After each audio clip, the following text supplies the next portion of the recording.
মরার পর কি আর মানুষ ফিরাইতে পারে? আমাদের গ্রামে একজন হুজুর আছিল শুনছি, সে জিন ভূত নামাইতে পারতো। নিজের চোখে ভূতের আবির্ভাব দেখছি, ভূতের কথা নিজ কানে শুনছি। আমার তো মনে হয় যাদের অতৃপ্ত ইচ্ছা থাকে তারা আবার ফিরে আসে। ওই দেখ ভূত!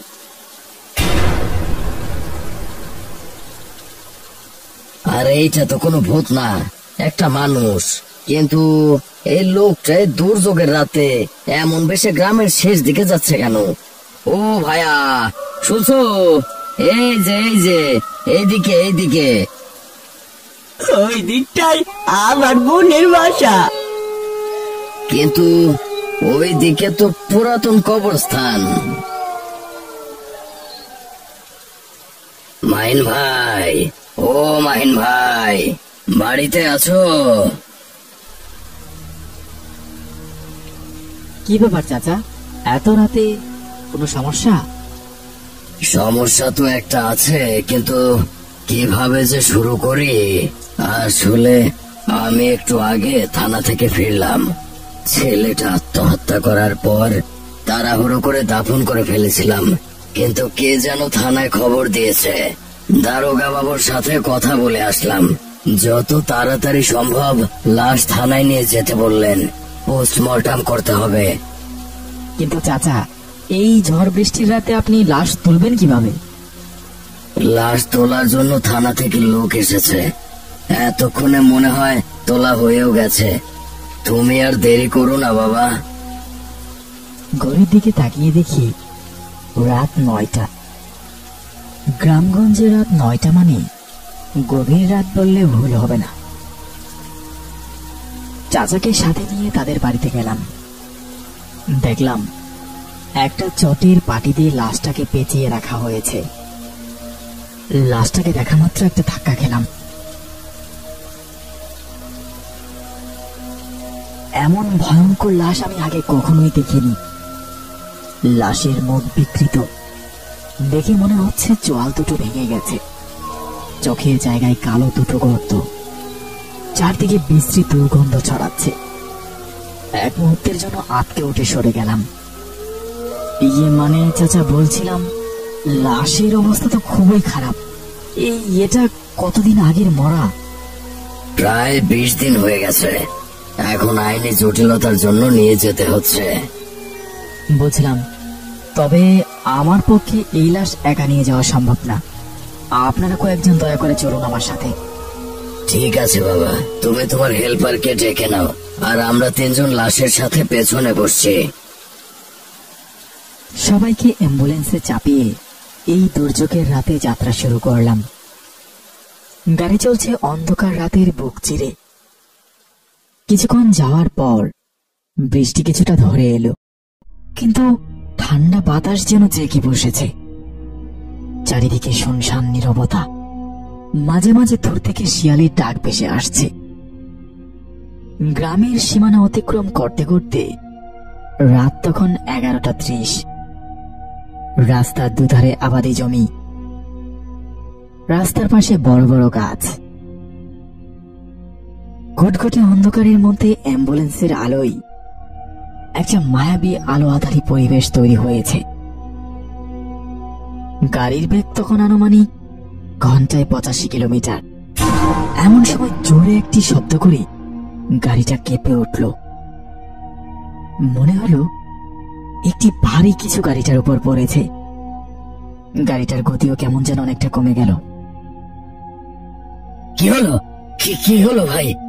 গাড়ির উপরে এত জোরে কি পড়ার শব্দ হলো? আমার তো মনে হয় গাড়ির উপর শুকনো কোনো ডাল পড়েছে, আর আশেপাশে তো হালকা বাতাস। কিন্তু ওস্তাদ, এইটা তো গাছের শুকনা ডালপালার শব্দ না। শব্দটা শুনে মনে হইলো 20-30 কেজি ওজনের বালির বস্তার মতো কিছু একটা পড়ছে। কি যা বলিস না, তুই কি পাগল হলি নাকি রে? এত রাতে চলন্ত গাড়ির উপর বস্তা কিভাবে পড়বে? ওস্তাদ, তাহলে গাড়িটা সাইড করেন, চেক করে দেখি উপরে কিছু আছে কিনা। হ্যাঁ, বিষয়টাকে দেখা দরকার। দাঁড়া, গাড়িটা সাইড করি। গাড়ির ছাদের উপর কি পড়েছে সেটা ভালোভাবে বোঝার জন্য গাড়ি পরিষ্কার করার ফুলঝাড়ুটা হাতে নিয়ে বের হলাম। তারপর গাড়ির ছাদের উপর ঝাড়ুটা দিয়ে এপাশ ওপাশ করতে থাকলাম আর বোঝার চেষ্টা করতে থাকলাম। এক পর্যায়ে ঝাড়ুর সাথে কিছু একটা ধাক্কা খেল, পরক্ষণেই সবকিছু হাওয়া। এ কি রে, গাড়ির উপর তো কিছুই নেই, এ তো একদম ফাঁকা। কি কোন ওস্তাদ, এত জোর একটা বস্তা ভরা শব্দ হইল আর আপনি কইতেছেন কিছুই নাই? হ্যাঁ রে, সত্যিই কিছু নেই। বস্তা না হোক, গাছের ডাল ভেঙে পড়লে তো ডালটা থাকবে, গাড়ির ছাদে ময়লা থাকবে, কিন্তু এ তো দেখছি একদম ফাঁকা। ওস্তাদ, বিষয়টা একদমই আমার কাছে ভালো ঠেকতেছে না। আরে কিছু হবে না, এত চিন্তা করিস না তো, ভেতরে গিয়ে বস, এখনই গাড়ি স্টার্ট দেব। অন্ধকারের বুক চিরে আবার গাড়ি চলতে শুরু করলো। চারপাশে এমন একটা অবস্থা যেন কিছুই হয়নি, গাড়ি চলছে তার আপন গতিতে। কি হয়েছিল বাবা? গাড়ির উপর কি পড়েছিল? নেমে তো কিছুই দেখতে পেলাম না, মনে হলো সেখানে কিছু নেই। আমাদের কোনো বিপদ হবে না তো? আরে না না, কোনো সমস্যা হবে না, আপনারা একটু শান্ত হয়ে বসুন তো, ঠিক সময়ে আপনাদের হাসপাতালে পৌঁছে দেবো ইনশাল্লাহ। রাতের বুক ছেড়ে আমাদের অ্যাম্বুলেন্সটি এগিয়ে চলছে। গাড়িটি প্রায় এভাবে 10 মিনিট চলল। মাহিম ভাই, মাহিম ভাই, একবার লুকিং গ্লাসের দিকে তাকান। আমি গাড়ির লুকিং গ্লাসে তাকিয়ে দেখলাম একটি ভয়ঙ্কর দেখতে কালো কুকুর আমাদের গাড়ির পেছনে দৌড়চ্ছে। গাড়ির সামান্য আলোয় কুকুরটিকে দেখতে ভয়ঙ্কর লাগছিল। আমার ক্ষুদ্র জ্ঞানে একবারের জন্য মনে হয়নি এটা আমাদের সচরাচর দেখা কোনো কুকুর। কুকুরের চোখগুলিতে আগুন জ্বলছিল। কুকুরটিকে দেখে মনে হচ্ছিল যেন আমাদের গাড়িটা ধরতে পারলে আমাদের খেয়ে ফেলবে। ওস্তাদ, ওস্তাদ, গাড়ি আরো জোরে চালান, কুকুরটা আমাদের প্রায় ধরে ফেলতেছে। আরে ভয় পাস না, আমার মনে হয় এটা আমাদের চোখের ভুল। দাঁড়া, গাড়িটা সাইড করছি। এমন সময় আমি অ্যাম্বুলেন্সের গতি কমিয়ে দিলাম। অবাক হয়ে লক্ষ্য করলাম কুকুরটিও তার গতি কমিয়ে দিয়েছে। ভালোভাবে বোঝার জন্য আমি গাড়ির গতি আবার বাড়িয়ে দিলাম। সাথে সাথে কুকুরটি আরো জোরে দৌড়াতে শুরু করলো। দেখছেন, কুকুরটা সত্যি আমাকে অনুসরণ করতেছে। আপনি আর দেরি করেন না, তাড়াতাড়ি গাড়ির গতি বাড়াই দেন। তুই ঠিকই বলেছিস, যত দ্রুত সম্ভব আমাদের এই বিপদ থেকে রক্ষা পেতে হবে। আমি আর কোনো দিকে না তাকিয়ে গাড়ির গতি বাড়িয়ে দিলাম। যত দ্রুত সামনে এগিয়ে যাওয়া যায় ততই ভালো। আমার কাছে মনে হচ্ছিল এই পথ যেন শেষ হচ্ছে না। জানি না কতক্ষণ এইভাবে গাড়ি চালিয়েছি। আমি আবার লুকিং গ্লাসে তাকালাম, কিন্তু এবার আর কিছুই দেখতে পেলাম না। গাড়ি থামান, গাড়ি থামান। কি হয়েছে চাচা, গাড়ি থামাইতে বলতেছেন কেন? আমার মনে হচ্ছে কফিনের ভেতর থেকে শব্দ হচ্ছে। কি বলতেছেন চাচা, এইটা কিভাবে সম্ভব? আপনি মনে হয় ভুল শুনছেন। না না না বাবা, আমি মোটেও ভুল শুনিনি, এক্ষুনি গাড়ি থামাও। আমি আবার গাড়িটা সাইড করলাম। এত বছর অ্যাম্বুলেন্স চালাচ্ছি, কিন্তু কোনোদিন এমন পরিস্থিতির সম্মুখীন হয়নি। এতটা ভয়ঙ্কর রাত আর কখনো আসেনি। ভয়ে আমার গায়ে এতটাই কাটা দিচ্ছিল যে আমি গাড়ি থেকে নামতেও ভয় পাচ্ছিলাম। কফিন থেকে ভয়ঙ্কর সব শব্দ হচ্ছে, পেছনে বসে থাকা সম্ভব না। আশেপাশে তো অনেক গাড়ি চলছে, ওই সকল গাড়িতে কোনো সমস্যা হচ্ছে বলে তো মনে হয় না। জানি না কি হলো, জানি না আল্লাহ আমাদের কেন এমন মুসিবতে ফেললেন। উস্তাদ, একটা বিষয় খেয়াল করছেন? আমরা গাড়ি থেকে নামার পর আর কোনো শব্দ হইতেছে না। বাবা মাহিন, এভাবে তো আমাদের যাত্রা করাটা সম্ভব না। আর আমাদের অ্যাম্বুলেন্সটা যখন চলছিল, আমি মাঝে মাঝে দেখেছি একটা ভয়ঙ্কর কুকুর আমাদের গাড়ির পিছু নিয়েছে।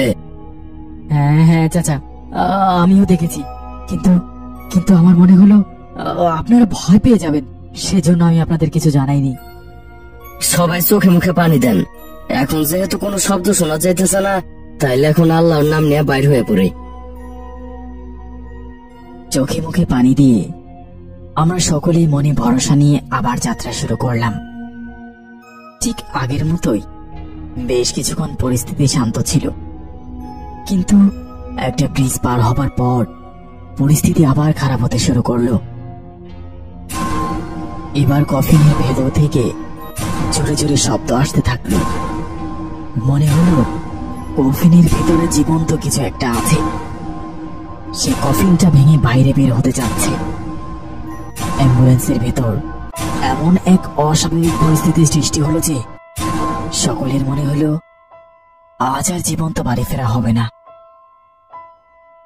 মাহিন, বাবা মাহিন, বাবা জলদি গাড়িটা থামাও। কেন চাচা, আবার কি সমস্যা হলো? ভেতরে এত পচা গন্ধ, গন্ধের কারণে দম বন্ধ হয়ে আসছে আমার। ঠিক আছে চাচা, সামনে একটা বাজার দেখা যাচ্ছে, আমি গাড়িটা সেখানেই থামাচ্ছি। ওস্তাদ, আমার মনে হইতেছে কেউ আমার জোর করে নিচের দিকে টানতেছে। একদম দেরি করিস না, দ্রুত গাড়ি থেকে নাম। এমন সময় ছোট্ট বাজারটা থেকে কয়েকজন চা দোকানি আর ট্রাক চালক আমাদের দিকে এগিয়ে আসলেন। কি হলো ড্রাইভার সাহেব, এত জোরে ব্রেক করলেন কেন? আমি তাদেরকে সবকিছু খুলে বললাম।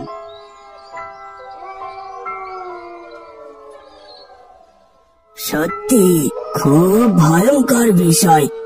এখন তো প্রায় ফজরের সময় হয়ে এসেছে।